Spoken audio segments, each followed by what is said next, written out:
before, during flag ceremony, ating nire-recite ang tinatawag nating DepEd Vision.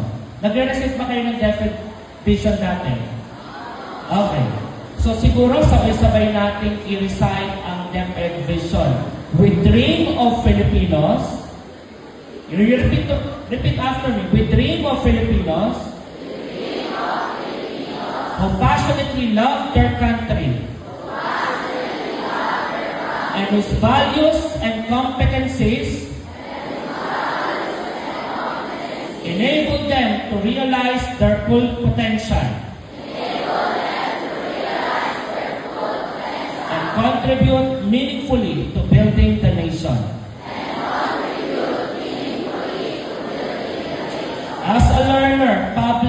As a learner-centered public institution, the Department of Education continuously improve itself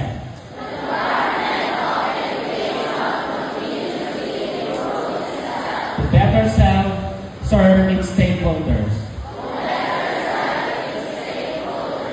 Ang Department of Education at ang ating paaralan ay merong vision. Ang vision natin ay magkaroon ng isang mag-aaral na may pagmamahal sa bayan. Kaya nga, sa ating core values, ang isa doon ay, makabansa. Tama ba ako? Kasi ang vision ng isang paaralan, being part of the Department of Education, is to have a Filipino graduates na merong pagmamahal sa bayan. At may dalawang salita na nakababanggit sa vision. Meron kayong values, meron kayong competencies. At laging iyon ang itinuturo ng ating paaralan. Magkaroon kayo ng tamang competencies and skills at bukod doon, magkaroon kayo ng mabuting pag-uugali or values. Nang sa gayon, once you graduate,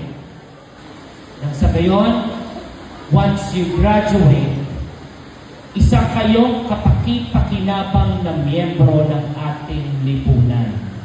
You can contribute meaningfully to building the nation.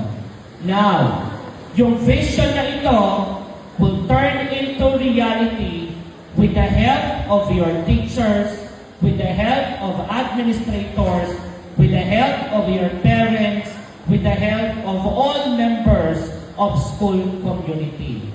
Na ang vision ng Department of Education, ang vision ng Governor Ferrer Memorial Integrated National High School will turn into reality.